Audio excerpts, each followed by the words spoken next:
지난 주일에 우리는 영적 예배라는 제목의 말씀을 들었습니다. 다 기억하시죠? 영적 예배가 뭡니까? 바울은 이렇게 표현했어요. 산 예배다. 살아있는 예배다. 그러면서 뭐라고 했냐면 산 제물과 같은 것이다. 이렇게 표현했어요. 산 제물이란 말은 두 가지의 뜻이 있습니다. 하나는 흠이 없다. 이런 뜻이죠. 그게 무슨 얘기냐면 하나님께 예물을 드리려면 그 예물은 흠이 없어야 됐어요. 근데 우리 보고 너희는 흠이 없는 자라. 그래야 예배 드리잖아요. 예배 드리려면 전제 조건이 흠이 없어야 돼요. 로마서 5장 1절에 뭐라고 했냐면 우리가 믿음으로 의롭다 하심을 받았나니. 그래서 우리는 하나님 앞에 나와서 담대하게 예배를 드릴 수가 있는 겁니다. 그렇죠? 우리는 부족한 게 많죠. 허물이 많아요. 그런데 그리스도의 은혜로, 하나님의 은혜와 그리스도의 사랑으로 우리가 믿음으로 의롭게 됐기 때문에 우리는 하나님께 예배드릴 신분과 자격을 갖췄다는 겁니다. 여러분은 예배드릴 자격이 있다는 거예요? 없다는 거예요? 있다. 난 예배드릴 자격이 있는 것이다. 두 번째는 뭐냐면 이 제물은 반드시 제단에 올리면 죽습니다. 그죠? 그 제물은 하나님의 번제단에 올라가면 죽잖아요. 그 얘기는 무슨 얘기냐면 하나님 앞에 예배드리는 나는 나의 주장, 나의 생각, 나의 경험, 나의 지식을 내세우면 안 된다는 거예요. 그러면 예배가 안 돼요. 저 말씀은 뭐 이래서 안 되고 저래. 그건 내 생각이지. 말씀과 내가 안 맞으면 내가 틀린 거예요? 말씀이 틀린 거예요? 내가 틀린 겁니다. 사람들은 말씀이 틀렸다고 생각하고 말씀을 바꾸라고 하거든요. 아닙니다. 말씀은 정확한 거예요. 그게 안 맞는 내가 문제예요. 그러면 나를 바꿔야 돼요. 내가 저게 안 맞는구나. 안 맞는 건 뭐예요? 응답받을 내용이고요. 그게 기도 제목입니다. 그죠? 기도 제목은 안 맞는 그 간격을 없애는 것이 믿음 생활이에요. 그 간격을 완벽히 맞는 경우는 언제일까요? 천국 가면 맞겠죠. 그러니까 천국 가기 전까지는 이 간격이 늘 있습니다. 이 간격을 없애는 것이 신앙생활이다. 그러니까 이렇게 생각하면 돼요. 저 사람은 왜 신앙생활하고 삶이 안 맞아? 그거는 안 맞는 게 아니라 좀 맞아가고 있는 거예요. 좀 맞춰가고 있는 거예요. 그거 신앙생활이에요. 그게 완벽히 맞는 사람은 없어요. 누가 맞죠? 천국 가면 맞겠죠. 그 전까지는 이제 좀씩 간격이 있는 겁니다. 자, 그게 이제 우리가 기도하면서 말씀 들으면서 간격을 없애가는 것이다. 그래서 내가 죽어야 돼요. 그 간격이 만들어지는 것은 나 때문에 만들어진 거예요. 그죠? 내 생각 때문에 만들어진 거잖아요. 그 간격이. 그 나를 내려놓으면 하나님이 나를 맞춰갑니다. 그래서 잘 안 맞는 사람은 일단 자기 고집이 세다고 생각하면 돼요. 그리고 자기가 아는 게 많아. 그렇게 뭐 이렇게 따지는 게 많으면 안 맞아요. 그게 일단 내려져라. 아멘. 아무리 뭐 잘한 것, 잘난 것 해도 하나님 앞에서는 다 부족하잖아요. 그죠? 하나님 앞에서는 부족한 거니까. 그게 산 제사 드리는 방법이다. 그리고 예배에는 두 가지가 있다 그랬어요. 하나는 주일 예배가 있고 하나는 생활 예배가 있다. 주일 예배는 이제 우리가 함께 모여서 드리는 예배죠. 그래서 주일 예배의 시작이 뭐다? 모이기에 힘써라.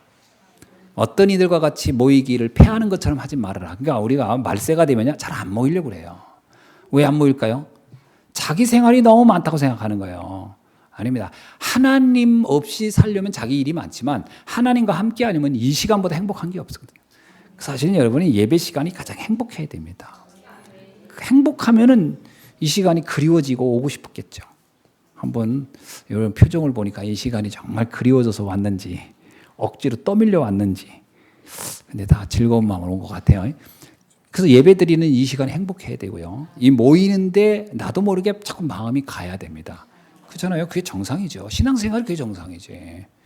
아이가 정상이 집에 가는 게 좋아야지 집에 안 가는 게 좋으면 그 아이는 비정상이잖아요. 그리고 가정에 문제가 있는 거잖아요. 교회 오기를 행복해야 된다.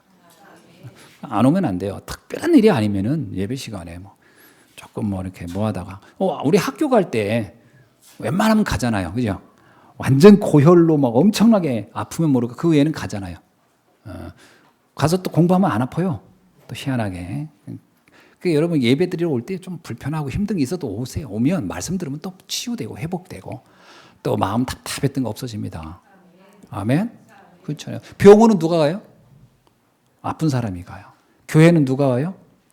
여러 가지 마음에 상처가 있고 답답한 사람이 오는 거예요. 와서 말씀 듣고 힘을 얻고 그리고 가는 거죠. 세상 살리러. 아멘?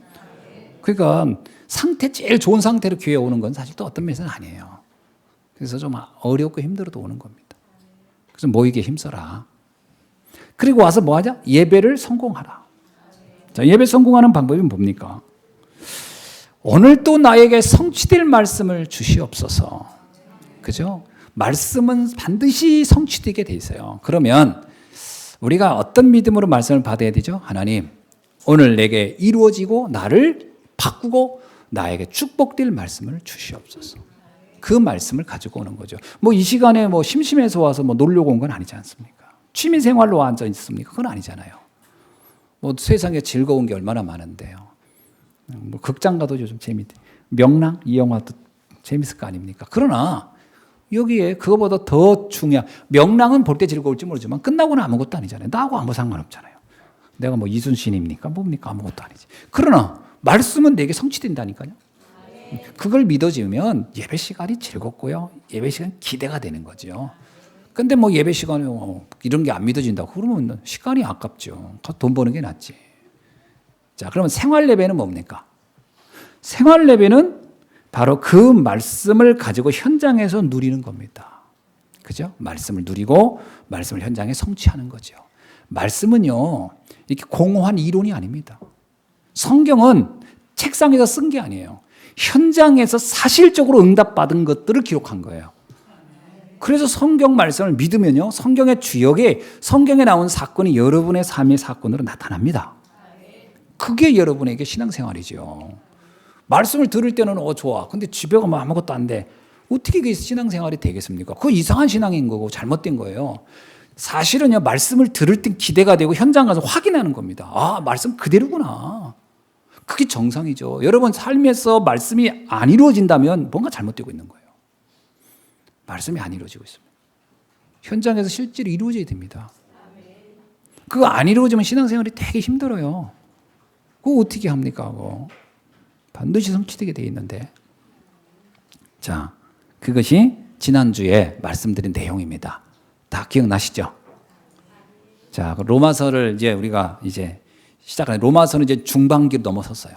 로마서 1장부터 쭉 우리가 살펴보고 왔는데 로마서는 두 개의 구분으로 되어 있어요. 1장부터 11장까지 그리고 12장부터 16장까지 이렇게 구분되어 있어요. 자, 우리가 12장을 이제 들어가는 겁니다. 지난주 12장의 첫 줄이었어요. 1절, 2절 설명했어요. 1절, 2절이 바울이 로마서를 기록하면서 이제 그 로마서 12장의 첫 줄의 내용이 뭐냐면 영적 예배를 드려라. 산 제사가 되어라. 그래서 지금 앞에서 제가 좀 요약해 드린 내용입니다. 그리고 오늘은 뭐냐? 교회를 제대로 이해하고 성도를 제대로 이해해라. 이게 이번 내용의 핵심입니다. 따라합시다. 교회를 바르게 이해하자. 여러분, 로마서를 쓸 때 바울이 왜 이걸 쓴 것 같아요? 1장부터 11장까지는 구원에 관한 얘기입니다. 구원이 뭐냐? 누가 구원받는 사람이냐? 어떻게 구원받느냐? 그거예요. 구원이 뭐죠? 하나님의 은혜로 받는 거예요. 어떻게 해요? 예수가 그리스도로 믿어지면. 그럼 구원받으면 어떤 일이에요? 사망에서 생명으로, 저주와 재앙에서 축복으로 옮겨가는 거예요. 옮겨갈 거가 아닙니다. 옮겨가는 겁니다. 믿는 순간. 아멘? 그렇죠. 죄와 허물에서 생명의 성령의 법이 너를 해방케 한다. 이 구원을 받으면 이 사랑, 하나님의 이 축복의 사랑을 누구도 막지도 못하고 누가 이걸 끊지도 못한다. 이런 얘기를 바울은 계속 해왔습니다. 그러면서 12장으로 가면서는 이제 신앙생활에 관한 얘기인데 신앙생활의 첫 번째가 예배였어요. 이런 구원받은 성도들이 예배를 놓쳐서는 어떻게 되느냐? 이 축복을 사장시키게 될 것이다. 잘못하면요, 그 달란트 비유처럼 땅에다 묻어버려요. 분명히 하나님 나에게 축복을 줬는데, 복의 근원의 축복을 줬는데, 시대 살릴 축복을 줬는데 예배를 놓치면 어떻게 되냐? 이걸 땅에다 묻어버리는 사람이 돼버려요. 그래서 제가요, 예배 드릴 때 예배 자세가 안 좋고 말씀 듣는 태도가 안 좋으면 굉장히 속상하고요. 예배를 진행할 때 굉장히 답답해져요. 아멘. 그렇습니다. 앞에 있는 나로서는 왜? 이 축복을 땅에다 묻는 사람 같거든요. 얼마나 답답하겠어요. 그런데 두 번째가 뭐냐? 두 번째가 바로 교회 이해와 성도 이해라는 거예요. 그 왜 이 얘기를 했을까요? 이런 축복을 받아놓고서 요것 때문에 시험 드는 거예요. 이것 때문에 갈등하는 거예요. 이것 때문에 신앙생활을 못하는 거예요. 이런 경우가 너무 많아요. 제가 전도하는 현장에서 만나보면 사람들이 거의 대부분이 뭐냐면 다 교회를 다녀봤더라고요. 그런데 또 공통적인 게 있어요. 시험 들은 거예요. 교회 가지고 뭐 목사님 때문에 시험 들었다. 참 시험 들게 한 인간도 나쁘지만 시험 든 인간도 잘한 건 아니에요. 뭘 시험 들 게 있습니까? 또 뭐 장로님 때문에 시험 들었다. 집사님 때문에 시험 들었다. 그런 사람이 또 너무 많더라고요. 그 신앙생활 포기한 사람들이 너무 많은 거예요. 제가 전에 안 했으면 목사님 아들인데 법무사인데 안달인데 자기 아버지가 현재 목사님이신데 왜 안달이냐 했더니 시험 들었어. 누구한테 들었을까요? 부모한테 들었는지 장로님들한테 들었는지 모르겠지만 하여튼 들었어. 이런 걸 보면 제가 안타까운 거예요. 그래서 바울이 왜 로마서에 쓰면서 이 얘기를 왜 했을까요? 로마서 성도들 중에 시험 든 사람이 있다 없다? 있었다는 거예요. 있었다는 거예요. 시험 들 경우가 있겠다 없겠다? 있을 수 있다는 거예요. 그래서 바울은 로마서 12장을 쓰면서 첫 번째로 한 것이 예배 성공하라는 것과 두 번째는 교회가 어떤 것이며 성도가 어떤 것인가를 설명하고 있습니다. 오늘은 여러분이 말씀 잘 들으셔서 여러분이 받은 축복을 한 번도 놓치지 말고 이 축복을 누리는 여러분 되길 주의 이름으로 축원합니다. 그 얘기는 뭐냐면 시험 들지 않는 겁니다. 절대 시험 들면 안 돼요. 신앙생활 하다가 시험 들 일이 있다. 그러면요. 그때가 여러분에게 하나님이 영적으로 업그레이드 시키는 시간표라고 보면 돼요. 그걸 넘어설 수가 있다면 내 믿음은 엄청 강해지고 엄청 든든히 서는 거예요. 여러분, 원래 이 하우스 안에 있는 작물보다 바깥에서 비바람 맞고 찬 작물이 훨씬 튼튼한 겁니다. 과일도 훨씬 맛있는 거고요. 그걸 다 이겨냈기 때문에. 그러니까 여러분이 이겨내야 돼요. 어떤 문제가 와도 난 이겨내야 된다. 아멘? 풍랑이 치든 바람이 불든 태풍이 오든 상관없다. 난 이겨낼 것이다. 여러분은요, 저 남산 위에 소나무처럼 탁 서 있어야 돼요. 그냥 뭐 갈대처럼 바람을 보고 훅훅 쓰러지고 이래서는 안 되거든요. 자, 그래서 오늘 신앙생활에 관한 얘기입니다. 교회 이해에 대한 겁니다. 첫째로 여러분이 꼭 이해해야 돼요. 교회를 어떻게 이해할 거냐. 5가지의 교회관을 여러분이 머릿속에 입력시키고 생활해야 됩니다. 교회는 5가지의 교회가 있어요. 첫째가 뭐냐면 따라하세요. 구원받은 내가 교회다. 네, 누가 교회다? 내가 교회입니다. 구원받은 사람, 그 한 사람 한 사람이 교회예요. 뭐라고 했냐? 고린도전서 3장 16절에 너희가 하나님의 성전인 것과 하나님의 성령이 너희 안에 계신 것을 알지 못하느냐? 여러분 한 사람 한 사람이 교회예요. 그 옆 사람 보세요. 옆 사람이 교회로 보이나? 교회예요. 옆 사람이 교회예요. 아멘. 구원받은 한 사람 한 사람은 교회예요. 자, 구원이라고 하는 것은 어떤 거죠? 구원이라고 하는 것은 인간이 절대로 해결할 수 없는 죄, 하나님 떠난 죄, 그 다음에 사단의 저주와 재앙, 그리고 영원한 지옥의 심판. 이 인간으로서는 누구도 해결할 수 없는 가장 근원적인 3가지 대표적인 저주와 재앙이 해결된 겁니다. 그 사람이 지금 인격이 훌륭하냐 아니냐 하는 것이 지금 중요한 게 아니에요. 그 사람이 뭐 배경이 어떻다, 이 사람이 과거에 어떻다, 뭐 이게 중요한 게 아닙니다. 지금 구원을 받았다는 얘기는 예수가 그리스도로 믿어졌다고 하는 것은 그 사람이 근원적으로 과거, 현재, 미래에 무너질 수밖에 없고 저주와 재앙으로 빠질 수밖에 없는 그 근원이 끝났다라는 거예요. 그게 하나님의 은혜로. 그러면 어마어마한 거죠. 여러분, 불신자가 아무리 인격이 훌륭해도요, 구원을 못 받았다. 그 사람은 가장 불행한 사람이에요. 아무리 이 사람이 인격이 훌륭하지 못해도 구원을 받았다? 하나님의 자녀요. 그게 이해됩니까? 예수님 죽을 때 오른쪽 강도 보세요. 그 사람 평생 나쁜 짓 하다가 그날 죽은 거예요.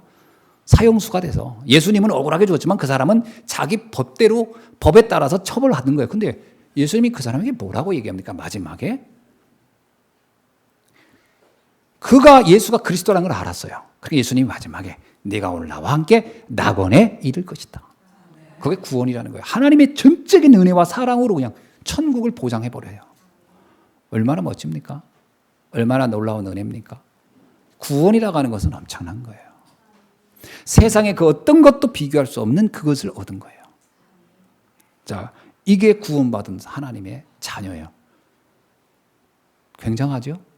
내가 굉장하고 우리 주변에 옆에 있는 분이 굉장한 겁니다. 그 사람의 인격이 어떠냐? 이거는 세상 사람들 하는 말이고 하나님은 그것을 그렇게 대단하게 여기지 않습니다. 왜 그렇게 여기냐? 제가 언제 이해했냐면요. 외국에서 비행기 타고 이렇게 쫙 올 때 이제 낮에 들어올 때가 있어요. 대부분 밤에 이제 밤 비행기 타고 들어왔는데 낮에 들어올 때 보면요. 저기 이제 이쪽 충청도 쪽으로 해서 이렇게 오지 않습니까? 비행기가 이렇게 와요. 서해안 저쪽으로 못 오고 북한 때문에 이렇게 돌아오면 이제 우리나라 왔구나 보여요. 보면 하늘에서요. 날씨 맑은 날은 밑에가 다 보입니다. 이제 고도가 낮아지니까 점점 낮아져요. 그때 보면 하늘에서 여기 보면요. 위에서는 포니차, 그랜저, 무슨 다마스 구분 안 돼요. 다 똑같은 차야. 그리고 트럭, 버스 구분 없어. 그냥 조그만 게 가면 차요. 집도 10층짜리, 20층짜리, 단층짜리 구분 없어. 위에서 보면 다 똑같은 집이에요. 성냥갑보다 더 작게 다 똑같은 집이고 똑같은 차고 그렇구나. 하나님이 이렇게 인간을 보면요. 그 인간이 그 인간이에요.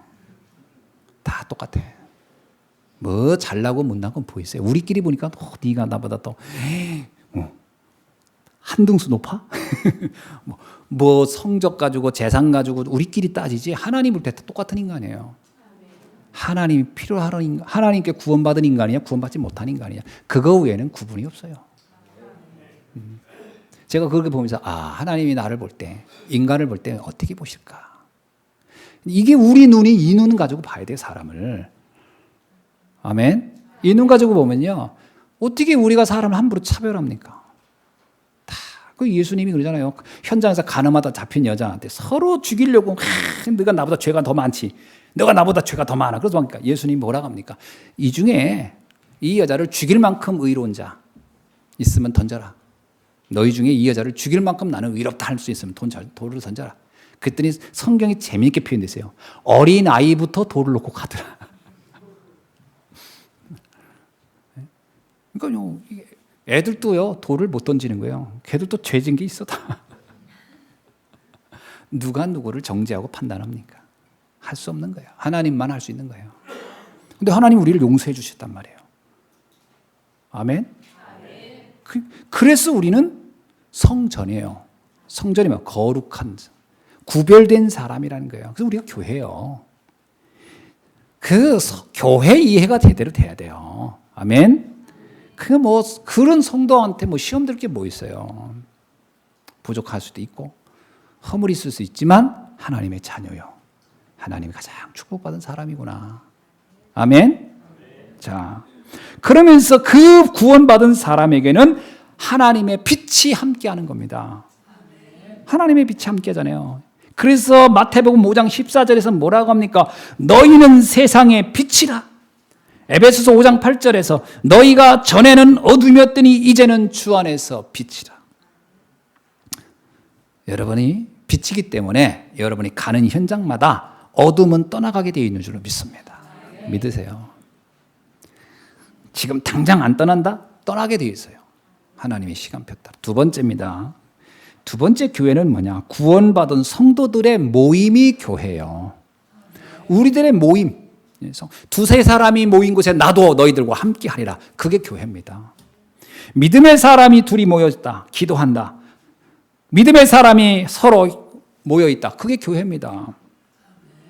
고린도전서 1장 2절에 보니까 하나님의 교회 곧 그리스도 예수 안에서 거룩하여지고 성도라고 부르심을 받은 자들과 또 각처에서 우리 주 곧 그들과 우리의 주 되신 예수 그리스도의 이름을 부르는 모든 자들에게. 예수 그리스도를 이름을 부르는 모든 자들은 다 교회입니다. 자, 그러면 예수 그리스도의 이름을 부르는 이 모든 사람들이 모인 것이 교회인데, 그 모여서 뭐 한다는 거죠? 모여서 예배 드리는 겁니다. 그죠? 그리스도들이 모여서 하나님을 찬양하는 거예요. 교회니까요. 자, 그래서 우리가 교회고 우리들의 모임이 교회라는 거 여러분 기억하시길 주의 이름으로 축원합니다. 세 번째 교회가 있어요. 세 번째 교회는 뭐냐면 성도들, 구원받은 성도들이 사는 현장이 교회예요. 야곱이 형 에서에게 미움받아서 도망가다가 베델이라는 곳에서 돌베개를 베고 있다가 거기서 꿈을 꾸는데, 그때 하늘에 사닥다리가 쫙 생기고 천사가 오르락 내리락 하는 꿈을 꿉니다. 그리고 나서 베델에서 야곱이 한 꿈 고백입니다. 신앙고에 뭐요? 이곳에서도 하나님이 나와 함께하는 곳이구나. 그죠? 이곳도 하나님이 함께하는 거룩한 곳이에요. 그것이 베델이라는 말의 뜻이죠. 하나님이 함께한다. 그러니까 여러분이 있는 현장이 교회입니다. 그럼 여러분이 있는 현장이 어디예요? 가정. 그럼 여러분이 가정에 믿음의 사람이 있다면 그것이 교회예요. 그러니까 여러분 교회가, 가정도 여러분의 교회다운 응답을 받아야 돼요. 여러분의 직장이 교회예요. 여러분이 사는 모든 현장이 다 교회인 줄로 믿습니다. 그래서 현장에서의 복음을 누리고 현장에서의 이 예배가 이루어져야 돼요. 그러니까 여러분이 말씀 붙잡고 조금만 말씀만 생각하고 기도해도 그곳에서 천국이 이루어지고 예배를 회복하면서 교회의 응답을 받게 될 줄로 믿습니다. 그런데 뭐 성도들이 현장에서 대부분이 어때요? 현장에서 말씀 누리고 사람들을 살리고 사람들을 회복하고 이렇게 합니까? 아니면 그거 내가 눌려 지냅니까? 대부분이 현장에서 눌려 있어요. 대부분이 삶에서 넘어지고 시달리고 있단 말이에요. 갈등하고. 그건 무슨 얘기냐면 현장에 교회가 문제가 와 있는 거예요. 현장 교회를 회복하기를 주의라면 축원합니다. 여러분, 우리는 그냥 보이는 교회, 이런 모임 교회만 가지고 문제가 있다 그러지만 사실은 이미 자기의 교회가 무너져 있는 거예요. 내가 누구를 보고 시험 들었다. 그러면 시험 들었다는 게 문제가 아니에요. 내 교회, 내 믿음의 교회, 나의 교회, 우리의 현장의 교회가 무너져 버린 거예요. 그게 더 시급한 거예요. 그것부터 빨리 회복해야 됩니다. 그런 교회가 아니라고 생각합니까? 아니에요. 그게 교회예요. 주님이 늘 함께 하는데 그 교회부터 빨리 회복해야 돼요. 가정에서 신앙생활이 안 되면 그거 심각한 겁니다. 그거부터 빨리 회복해야 됩니다. 네 번째는 뭐가 교회일까요? 성도들이 모여서 예배드리는 장소, 예배당이 교회입니다. 요한계시록 2장과 3장을 보면 각 곳에 있는 7교회가 나와요. 라오디게 교회, 사대 교회, 이렇게 교회 이름. 그 교회는 무슨 교회냐면 지역에 있는 교회들이죠. 그 교회가 바로 구원받은 성도들이 모여서 예배드리는 장소를 말합니다. 그 교회는 어떤 교회죠? 지역 복음화를 위해서 세운 교회예요. 그런데 잘 보세요. 내 개인 교회가 무너졌어요. 내가 모이는 믿음의 교회가 무너졌어요. 내 현장이 무너졌어요. 그게 더 급한 거예요. 그거부터 회복해야 돼요. 그건 무너진 건 관심도 없고, 그 무너진 건 아무 생각 없고, 모여서 예배드리는 데서 조금 문제가 있으면 그거 가지고 교회가 왜 이러냐고요. 아닙니다. 이미 이 교회가 왜 이러냐 하고 있는 본인의 교회가 무너져 있다니까.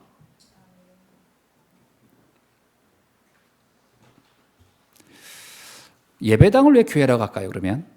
예배당은 건물인데. 그죠? 예배당은 건물이잖아요. 건물을 말하는 예배 드리는 장소니까요.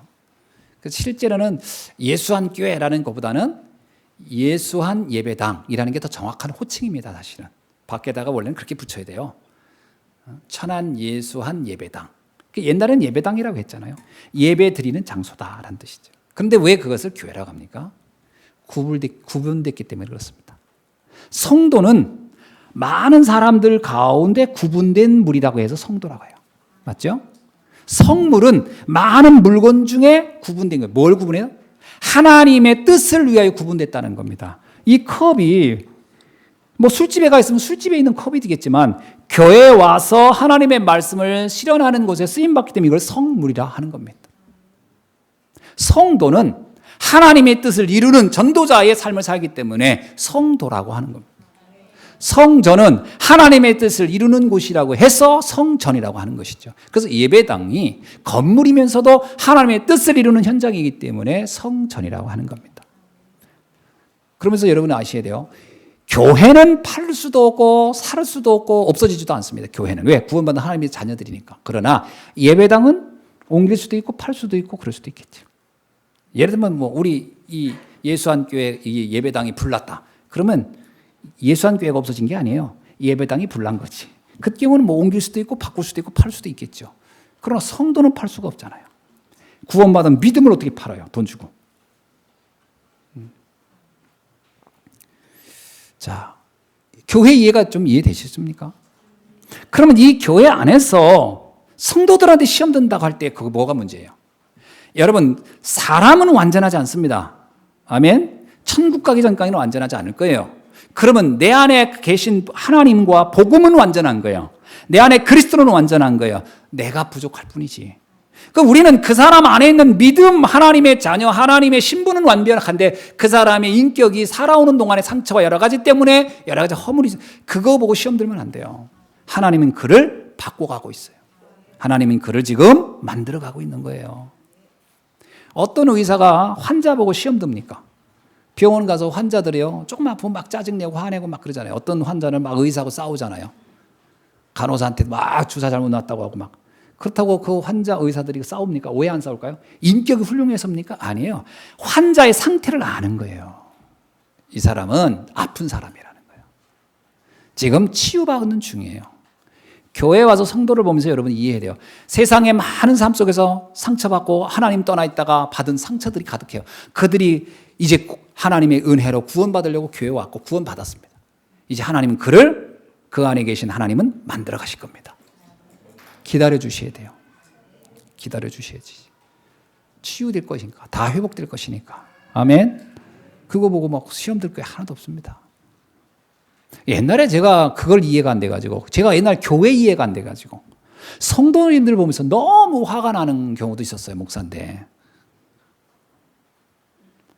어떤 뭐 말도 안 되는 얘기 막 나한테 막 하는 게 돼요. 어떤 경우 황당한 얘기도. 그게 목사니까 다 참아야 되는가 보다 이렇게 생겼어요. 근데 어느 날 내가 깨달았어요. 참는 게 아니다. 이해하는 것이다. 이해가 하니까 수용이 돼요. 저분은 원래 저런 배경과 환경에서 커서 저랬구나. 수용이 돼요. 수용이 되니까 초월이 돼요. 그럴 수 있지 뭐. 그렇게 하시든지 뭐. 내가 좀 기다려주지 뭐. 옛날에는요 성도님들이 이렇게 막 예배 때 졸기만 해도 짜증이 나가지고 예배가 딱 중단되더라도 좋은 사람 딱 보면 왜냐면 어떻게 졸을 수 있나 이 시간. 근데 지금은 안 그래요. 피곤한 일이 많이 있었는가 보다. 힘들었는가 보다. 그래. 본인들 자고 싶겠어. 본인도 안 자고 싶겠지. 근데 이렇게 잠이 오는 걸 어떻게 해 그걸. 세상에 제일 무거운 것이 이 눈꺼풀이라는데 그 무거운 걸 혼자 들으려니 얼마나 힘들겠어. 내가 옆에서 도와드리지 못해서 미안하지 뭐 이런 마음도 또 이해돼요. 초월도 되고. 잘했다는 얘기는 아니지만 이해는 됩니다. 수용도 되고. 그거에 대해서 제가 별로 그거다 개의치 않습니다. 옛날에는 그거 되게 짜증났었거든. 이제 그럴 필요도 없다는 생각이 들어요. 어느 순간에 그래, 그럴 수 있다. 기다려준 자. 가지고 뭐 10년인데 20년을 못 기다리겠냐. 주님은 평생을 나를 기다려주셨는데. 여러분, 이해가 되면 수용이 되고 수용이 되면 초월이 됩니다. 그렇게 봐야지. 그걸 뭐 이렇게 따지는 사람 자기는 옛날에 어땠는데. 나는 어땠을까, 나는. 나도 엄청 졸았어요. 나도 엄청 졸았던 사람이. 내가 전도사 시절에 그 졸지 않으려고 차 뒤에서 제일 키 큰 사람 뒤에 딱 앉아가지고 앉은 키 큰 사람 뒤에서 딱 이러고 그 전도사가 졸 수는 없고 어떻게 할 수 있을까 이러고서 딱 이러고서 심지어는 옆에 있는 친구들한테도 야 내가 조금만 흔들거리거든 찔러. 왜 안 그렇게 해서 다 해봤는데. 그리고 이제 잠이 얼마나 힘들다는 걸 군대 가서 알았어요. 야, 잠자면 막 그냥 머리통을 막 그냥 철모로 때렸는데 그런데도 마저도 졸립더라고. 너무 피곤하니까. 그때 알아서야 졸음이 이렇게 무섭구나. 졸음이 오면 감당이 안 돼요. 걸으면서도 졸아. 걸으면서. 밥 먹으면서 숟갈이 들어가는지 코로 가는지 뭐 이런 다 해봤기 때문에 압니다. 영적 문제기도 하고 여러 가지로 이제 치유받아야 되고 회복받아야 되고 다 되는 겁니다. 알아요, 다. 이해되고 초월할 수 있습니다. 아멘. 시험 들 일이 없어요. 왜 시험 듭니까? 어떤 분이 예를 들면 목사님이 부부싸움해서 시험 들, 저는 그 얘기 하잖아요. 제 싸울 때 오지 마세요. 왜 꼭 잘 지낼 때는 안 오고 싸울 때 와가지고 시험 들고 가는 분들이 있을 때 있어요. 저희 부부 잘 지낼 때가 많습니다. 1년 중에 싸우는 날이 가끔 있거든요. 몇 번. 근데 그것도 안 싸우면 어떡해요. 잔잔한 바다도 태풍이 불 때가 있는데 가끔. 근데 그때 타임 맞춰서 와가지고 시험 들어가지고 가면 내 탓이 아니에요. 그때 온 그분 잘못이지. 그러면 안 되네요. 잘 지낼 때 와보세요. 야, 이런 가정이 이렇게 사는구나. 은혜 받고 가지. 와서 은혜 좀 받고 가시기 바랍니다. 그러니까 시험 들 일이 없어요. 그러니까 우리가 어떤 모양 보고 자꾸 시험 든다. 그게 전부가 아닙니다. 아주 작은 부분을 내가 착각하고 있어서 그런 거지. 오해하지 않기를 주님 축원합니다. 교회 이해가 돼야 돼요. 근데 로마 교회가 이런 부분이 안 됐기 때문에 성도들이 그 엄청난 축복을 받아놓고 이런 작은 것에 걸렸었다라는 거죠. 여기에 걸려들었기 때문에 그들은 신앙생활이 안 됐던 것을 바울이 알았던 거예요. 그리고 마지막 천국이 뭐냐? 마지막 천국은 바로 마지막 교회는 우리가 가는 천국입니다. 그것은 완성된 천국이며 완성된 교회예요. 그래서 빌립보서 3장 20절에 그러나 우리의 시민권은 하늘에 있는지라 거기로부터 구원받은 자 곧 주 예수 그리스도를 기다리노니. 그렇습니다. 천국이 우리가 마지막 가야 할 교회예요. 완성된 교회. 하나님과 함께 영원히 사는 곳이 교회입니다. 자, 그러면 이 땅의 교회는 그 천국의 완성된 교회의 모형이라고 하는 거예요. 모델입니다. 여기에서 그 천국의 맛을 보시다 가셔야 돼요. 아멘? 여러분의 삶이 날마다 천국이 돼야 됩니다. 임마누엘이 그리스도로 날 행복해야 돼요. 그것이 감옥이어도 상관없어. 바울이 말하잖아요. 감옥이지만 나는 기쁘고 또한 기쁘도다. 내가 아무리 어려워도 상관없어요. 다윗이 말합니다. 여호와는 나의 목자시니 내가 부족함이 없으리로다. 사망의 음침한 골짜기를 다닐지라도 내 해바람을 두려워하지 않는 것은 여호와께서 나와 함께 하심이니라. 그러면 되는 거예요. 그 천국 아닙니까? 나의 천국을 먼저 누려야 완성된 교회를 여러분이 맛보는 겁니다. 그리고 가정 안에서 예배를 회복하면서 그 맛을 보시고요. 여러분이 현장에서 복음을 전하고 복음을 누리면서 그 맛을 보시고요. 그리고 교회 안에서 성도들을 서로 이해하고 수용하면서 그 맛을 보시면 됩니다. 아멘. 그들이 영원한 천국에 이제 가는 날 우리는 기쁜 마음으로 가는 거 아닙니까? 자, 그런데 많은 성도들이 실제로는 이 천국의 맛을 삶에서 봐야 되는데 거의 못 보고 있어요. 왜 못 볼까요? 이유는 잘못 각인된 것 때문에 그렇습니다. 주님은 우리에게 분명히 이 땅의 천국을 누릴 수 있는 모든 은혜를 다 주셨어요. 부족하거든 기도하라. 내가 도와주겠다. 네가 혼자 외롭지 말아라. 내가 너와 함께 하겠다. 성령이 너를 도와주겠다. 네가 어디를 가든지 내가 너와 함께. 그러면 이 땅에서 우리는 천국을 누릴 수 있고 이 땅에서 완성된 교회의 모형을 누릴 수 있는 은혜를 다 받았단 말이죠. 근데 왜 안 되죠? 안 되는 이유가 뭘까요? 내 안에 잘못 각인된 것 때문에 그렇습니다. 잘못 각인된 게 뭐예요? 상처 같은 거. 이게 나를 붙잡고 있는 거예요. 이게 나를 쫙 잡고 있는 거예요. 지난날의 어떤 실패. 이 트라우마가 나한테 있어요. 이거 빨리 벗어버려야 돼요. 어떻게 벗어야 됩니까? 하나님이 나와 함께함으로 두려워할 거 없다. 염려할 거 없다. 정말 믿음으로 넘어서길 주의 이름으로 축원합니다. 그렇지 않으면 다 맞거든요. 다 맞아요. 하나님의 은혜도 맞고 다 맞아요. 근데 문제만 터지면 절절절 하는 거예요. 성도들이 현장에서 조그만 문제 터지면 어떤 경우는요.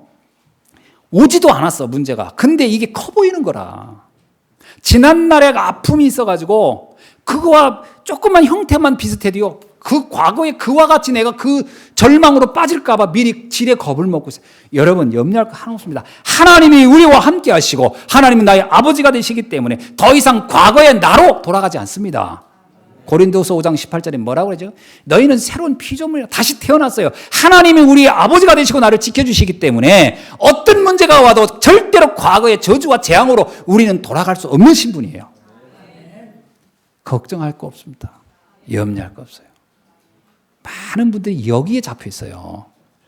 오지도 않은 걱정 미리 하고 약간 문제만 생겨도 이걸 막 과장되어 보게. 이게 전부 다 사단이 날 속이는 거예요.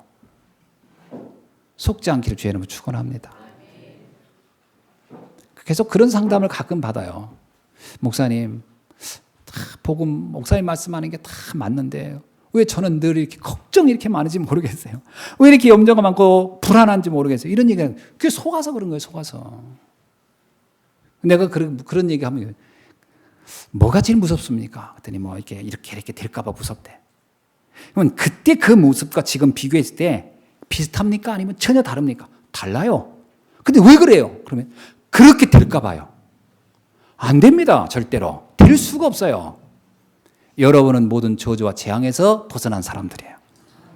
아멘? 그렇게 될 수가 없어요. 절대로. 우리가 복음 몰랐을 때 시달렸던 대로 간 돌아갑니다. 그걸 여러분이 언약으로 확 잡기 주의는 축원합니다. 자, 교회 이해가 돼야 돼요. 그러면서 두 번째 우리가 이해될 게 성도 이해입니다.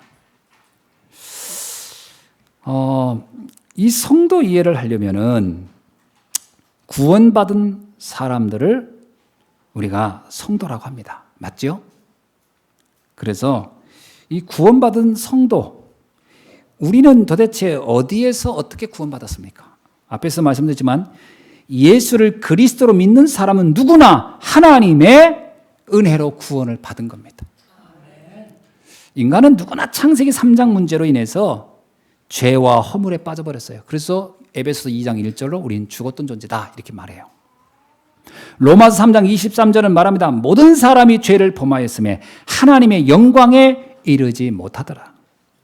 로마서 5장 8절은 우리가 죄인 되었을 때에 그리스도께서 우리를 위하여 죽으심으로 하나님께서 우리에 대한 자기의 사랑을 확증하셨느니, 우리가요 아주 착하고 바르고 뭔가 잘할 때 우리를 구원해 준 게 아니에요. 그걸 보고 우리가 죄인이었을 때 하나님은 은혜로 우리를 구원해 주신 거예요. 아멘. 그래서 뭐라고 얘기합니까? 에베소서 2장 8절에 너희는 그의 은혜로 인하여 믿음으로 말미암아 구원을 받았으니 이것은 너희에게서 난 것이 아니요 하나님의 선물이니라. 하나님의 은혜와 선물로 우리는 구원을 받은 겁니다. 그 사람이 성도예요. 성도는 굉장히 귀한 겁니다. 성도는 한마디로 말하면 하나님이 택하고 하나님이 은혜를 줘서 하나님이 불러 세운 사람이에요. 하나님이 구원시킨 사람이에요. 그래서 우리는 함부로 성도를 우리의 수준에서 판단하면 안 돼요. 구원받은 성도는 하나님의 사랑과 은혜를 특별히 입은 사람입니다. 성도를 다른 말로 뭐라고 하죠? 하나님의 자녀라고 합니다. 여러분이 하나님의 자녀고 옆에 있는 사람이 하나님의 자녀예요. 자, 누가 우리 아버지예요? 하나님이. 우리는 다 하나님의 자녀예요. 그래서 성도들끼리는 다른 구분의 잣대가 필요하지 않습니다. 오직 하나만 있어요. 하나님의 자녀냐, 마귀의 자녀냐. 이거 외에는 구분이 없어요. 이 사람이 얼마나 인격적이냐 아니냐, 이거는 세상 사람들이 하는 말이에요. 이 사람이 배경이 얼마나 훌륭하냐 아니냐, 이 사람이 인종이 흑인이냐 백인이냐, 이건 세상 사람이 말하는 거예요. 하나님은 그걸 구분하지 않습니다. 하나님은 그 사람의 사회적 배경도 지위도 지난날의 과거도 절대 구분하지 않고 차별하지 않습니다.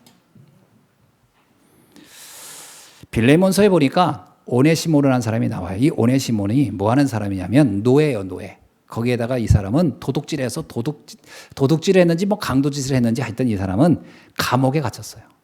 그런데 이 빌레몬이 이 오네시모가 감옥에 갇혔는데 마침 그 감옥에 누가 있었냐? 전도자 바울이 있었어요. 그러니까 바울이 오네시모를 만난 거예요. 그래서 바울이 오네시모에게 복음을 전합니다. 근데 오네시모가요 이렇게 못된 인간인데 복음은 너무 잘 알아듣는 거야. 이게 누구의 은혜예요? 하나님의 은혜예요. 하나님의 은혜. 그래서 오네시모가 복음을 너무 잘 알아들어요. 그래서 거기서 복음을 알아듣더니 사명자가 돼버렸네. 그래가지고 바울의 일을 다 도와주는 거예요. 누가요? 노예이며 도둑놈이었고 하여튼 못된 인간이 바뀐 거야. 그러니까 이 바울이 오네시모가 너무 귀해.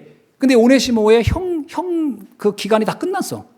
그래서 나가게 된 거예요. 그때 뭐라고 합니까? 빌레몬이라는 사람이 오네시모의 주인이에요. 원래 주인.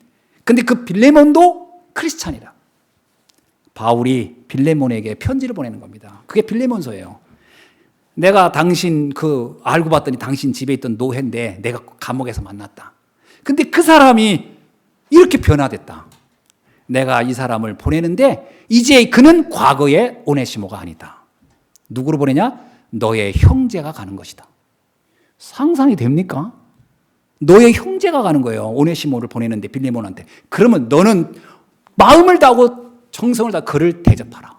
어떻게 해요? 하나님의 자녀로. 그게 복음이 아니고선 불가능한 얘기예요. 오네시모는 초대교회 뭐가 됐을까요? 감독이 됐습니다. 이게요, 복음 안에서는 신분 여하, 지위 고하 이게 없어지는 거예요. 사실은요, 최초에 우리가 잘 알고 있듯이 이런 신분 제도를 철폐시키고 인종차별을 철폐시킨 것은 복음입니다. 인간들이 타락한 인간들이 잘못 적용해가지고 그랬지 사실은 인간을 노예로 한다 이건 있을 수가 없는 겁니다. 복음은 모든 사람을 하나님의 자녀로 만드는 거예요. 과거가 어떻다?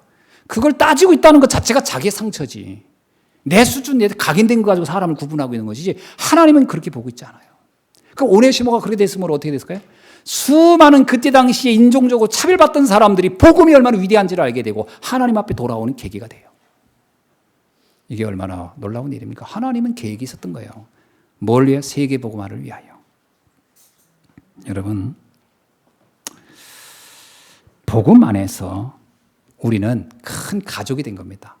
하나님을 나의 아버지로 여기는 형제 자매가 생긴 거예요. 그래서 우리는 가족입니다. 옆 사람 보세요. 가족처럼 보이나? 구원받은 사람은 우리의 가족이에요. 하나님의 자녀는 우리의 형제 자매예요. 아멘. 그래서 형제 자매란 단어는 굉장히 중요한 단어예요. 제가 가끔 우리 성도님들 만날 때 그런 농담 비슷하게 합니다. 저는 저의 친형제들을 만나는 시간보다 우리 성도님들을 만나고 보내는 시간이 훨씬 많아요. 아마 성도님들도 그럴 거예요. 그러면 제 평생을 누구하고 살다 갑니까? 저는 성도들하고 살다 가는 거예요. 그럼 누가 진짜 내 형제예요, 자매예요? 여러분이에요. 피를 나눈 형제는요, 가끔 만나요. 명절 때. 만나서 통하지도 않아. 서로 안 싸우면 다행이에요. 서로 하도 안 통해서. 그게 의미가 있습니까? 솔직히 어떤 면에선. 하나님이 그냥 혈연을 맺어줬으니까 그냥 사는 거지. 진짜는 정말 가치 있는 사람은 복음 안에서 만나는 사람들이에요. 제가 볼 땐 그래요. 예수님이 뭐라고 합니까? 예수님이 제자들하고 어디 가는데 예수님도 육신의 형제가 있었잖아요. 쫓아왔어요. 제자들이 말합니다. 주님, 저기 밖에 동생들이 왔어요. 그랬더니 예수님이 뭐라고 얘기했죠? 누가 내 형제고 누가 내 자매냐? 누가 내 부모냐? 하나님의 말씀대로 순종하고 나와 함께하는 자가 내 가족이고 형제고 자매니라. 새로운 가족관을 말해줬어요, 예수님이. 그러니까요, 이 믿음 안에서 저는 그렇게 생각하는데 여러분 그렇게 생각 안 합니까? 제가 저 장례는 아마 여러분이 치러주지 않겠어요? 전 태어날 때는 우리 육신의 가족들 사이에 태어났지만 내가 떠날 때는 여러분 손에 떠날 겁니다. 여러분, 우리가 이 성도라는 이해를 잘해야 돼요.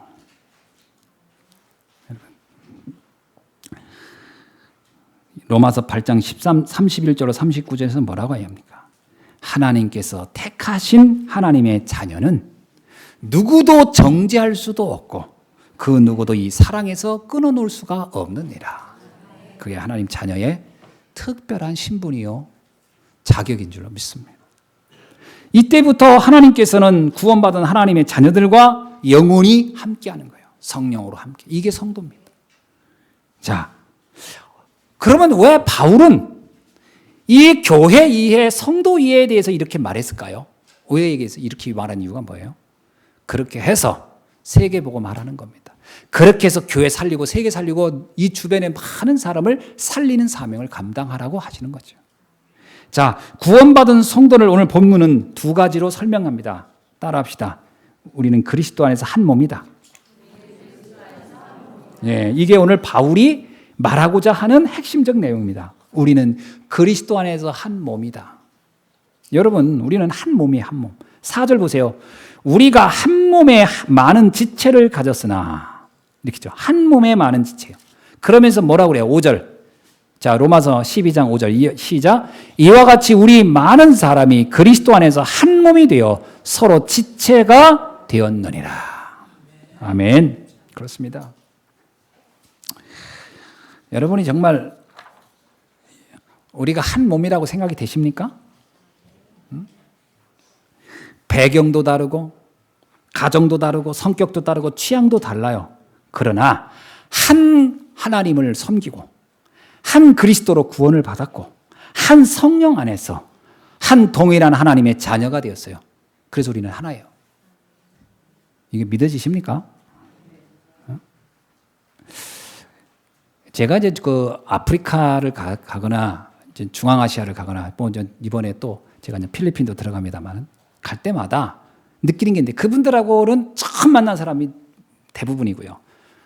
또 오래전에 만났어도 또 보면 몰라요. 얼굴도 다 비슷비슷해서. 아프리카 가면 다 그 사람이 그 사람 같더라고. 뭐 누구 이름도 설명해 주는데 그냥 나는 차별해서가 아니라 구분하기가 너무 어렵더라고요. 다 흑인들 이렇게 이제 외국인들도 우리 동양인들 보면 다 비슷하게 생겼다잖아요. 다 눈 잡고 뭐 이렇게. 근데 저도 외국인들 보면 잘 구분이 안 가요. 자주 본 사람이 아니면. 근데 놀라운 것은 뭐냐면 조금만 대화를 해보면요. 다 통해요.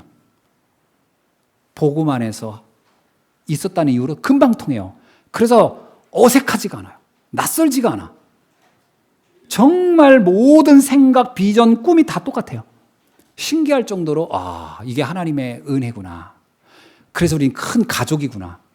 그분들도 저를 보면 금방 만나면 전혀 낯설지가 않아요.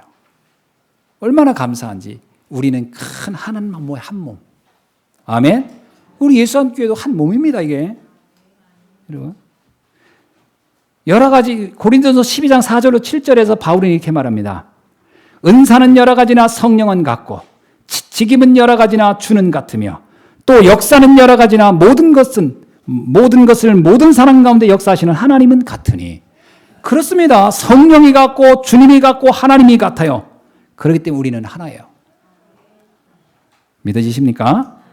자, 그래서 우리가 하나이기 때문에 오늘 본문에 나와 있는 10절부터 13절의 내용은 당연한 겁니다. 한번 읽어봅시다. 자, 한번 봅시다. 시작. 형제를 사랑하여 서로 우애하고 존경하기를 서로 먼저 하며 부지런하여 게으르지 말고 열심을 품고 주를 섬기라. 소망 중에 즐거워하며 환난 중에 참으며 기도에 항상 힘쓰며 성도들의 쓸 것을 공급하며 손 대접하기를 힘쓰라. 이거는 구원받은 하나님의 자녀이기 때문에 당연히 이렇게 해야 된다는 거예요. 그럼 설명을 좀 해드릴게요. 형제를 사랑하여 서로 우애하고, 이 형제는 가족 형제를 말하는 게 아닙니다. 믿음의 공동체 안에 있는 성도들을 형제라고 하는 차원에서 말하고, 성도를 사랑하여 서로 우애하고, 서로 우애가 있어야 돼요. 그리고 어떻게 해요? 서로 존경하기를 서로 먼저 하라. 여러분, 성도를 귀하게 여겨야 됩니다. 성도를 볼 때 우습게 보고 하찮게 보면 정말 그 사람의 영적 문제예요.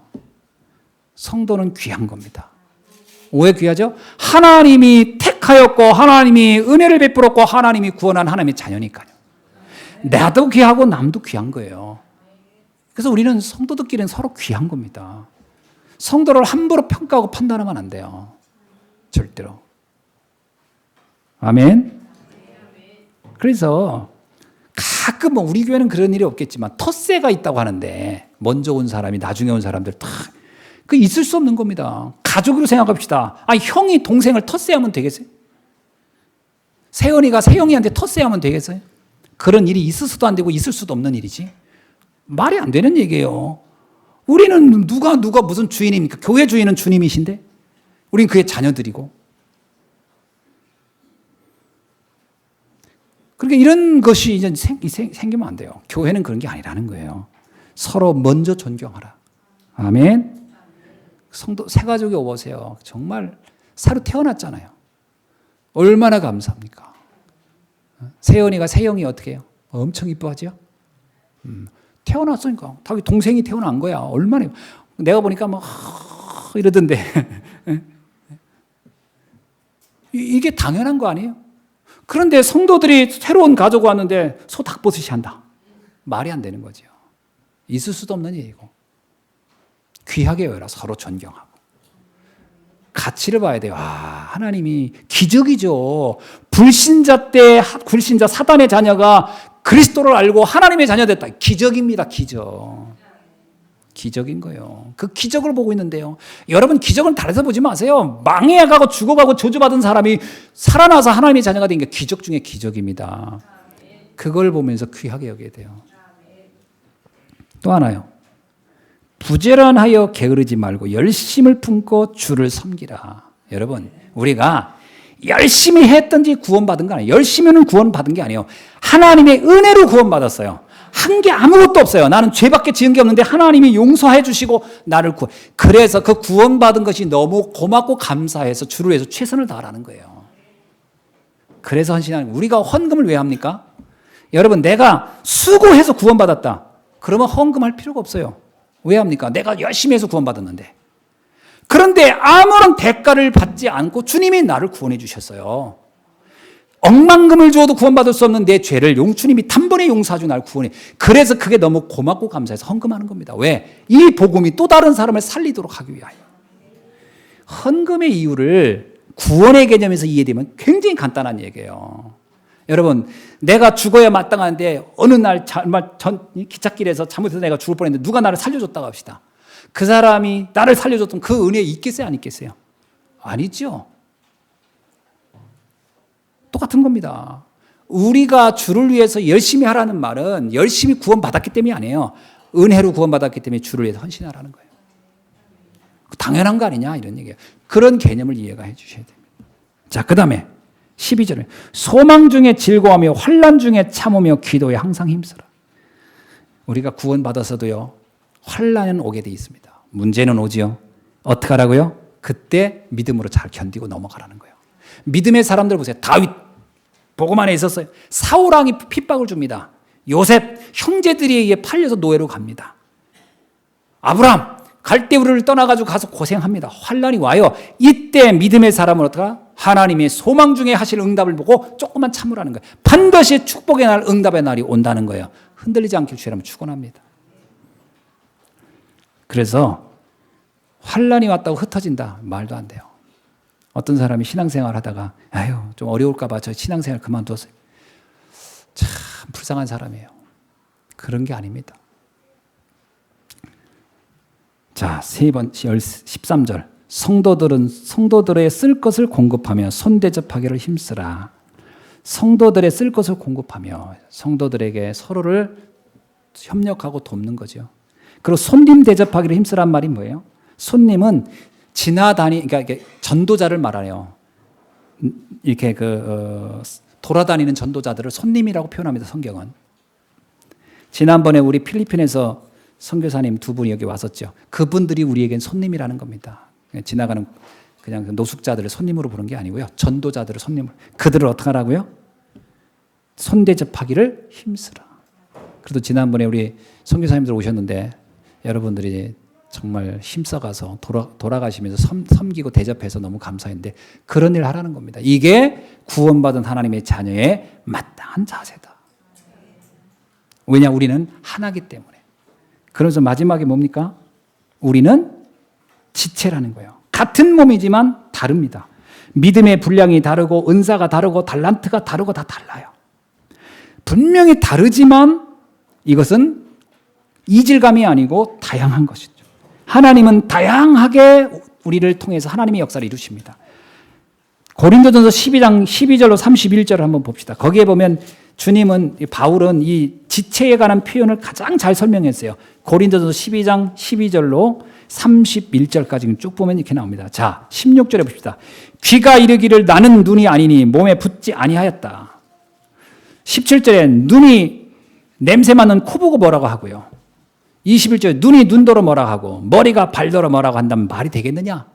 우리는 교회 안에서 여러 지체인데 손이 발 보고 너 틀렸다 하거나 귀가 코 보고 뭐라고 하면 되겠느냐? 우리는 다 귀한 것이다. 성도들은 다 귀한 겁니다. 아멘. 성도 안에 어떤 직분도 더 낫고 덜한 게 없어요. 옛날에 옛날이죠, 옛날. 지금은 아닐 겁니다. 이렇게 이제 교회부 청소하고 이럴 때 어떤 분이 그러더라고. 목사님, 저는 화장실 청소 시키지 마세요. 그래서 왜? 그랬더니 제가 화장실 청소할 위치가 아닙니다. 그러더라고. 그래서 제가 무슨 생각이냐면, 이분이 지체라는 개념을 이해를 못했구나. 지체 개념이 이해 안 돼서 그래요. 그건 사회적인 개념으로 서열 개념이 이해돼서 그런 거예요. 지체는 그런 게 아닙니다. 여러분 학문 없으면 어떻게 될 것 같아요? 죽습니다. 여러분. 학문 더러운 것이야. 없어야 돼. 귀 이거 뭐하러 이거 달고 다니까 잘라버려. 그러면 소리 잘 못 듣습니다. 다 귀한 거예요. 교회 안에 어떤 직분도 부족하거나 천한 직분이 없어요. 다 귀한 겁니다. 아멘. 이게 교회라는 거예요. 이게 성도예요. 자, 그래서 뭐라고 나옵니까? 22절 읽어봅시다. 시작. 그뿐 아니라 더 약하게 보이는 몸의 지체가 도리어 요긴하니라. 23절. 우리가 몸에 덜 귀히 여기는 그것들을 더욱 귀한 것들로 입혀주며. 그래서 여러분 성도들 중에 연약한 자, 약한 자들수록 더 귀하게 여기고 더 귀하게 대접해 주십니다. 아멘. 그래서 25절에 한번 읽어봅시다. 시작. 몸 가운데서 분쟁이 없고 오히려 여러 가지 지체가 서로 같이 돌보게 하셨느니라. 서로 돌봐줘야 됩니다. 성도들은 서로 관리하고 서로 귀하게 여기고 돌봐주셔야 돼요. 그래서 어떻게 하라고요? 왜 그렇게 합니까? 27절에 시작. 너희는 그리스도의 몸이요 지체의 각 부분이라. 그래서 28절에 보니까 교회는요 여러 직분이 있어요. 그래서 직분은 부러울 게 아닙니다. 다 귀한 겁니다. 다 귀한 거예요. 어떤 것도 더 수준 높은 직분이 있고 더 수준 낮은 직분이 있는 게 아니라 장로님은 더 높고 집사는 더 낮고 이런 개념이에요. 이거는 세상에 말하는 서열 개념이고 지체 개념은 그런 게 아니라는 거예요. 다 귀한 겁니다. 아멘. 자, 왜 이렇게 말했을까요? 바울이 이렇게 해서 우리로 하여금 세계복음 하라고요. 이렇게 해서 현장 살리라고요. 주님은 그 말씀을 주시고 있습니다. 자, 말씀을 맺습니다. 여러분이 꼭 기억할 게 있습니다. 신앙생활하면서 사단에게 속지 않아야 돼요. 사단은 이간자요. 사단은 분리자요. 사단은 거짓말장이에요. 온갖 말도 안 되는 이론을 갖다가 또는 어떤 이상한 걸 오해하게 해가지고 우리를 분리하는데 어떻게 분리합니까? 하나님과 나를 분리시키고 성도와 성도를 분리시키고 사명과 나를 분리시켜요. 시험 들면 굉장히 중요한 축복 다 놓쳐버려요. 그거는 아셔야 돼요. 만약에 내가 나는 정말 신앙생활하는 게 이렇게 힘들 수 없어. 그럼 뭔가 내가 속고 있는 거예요.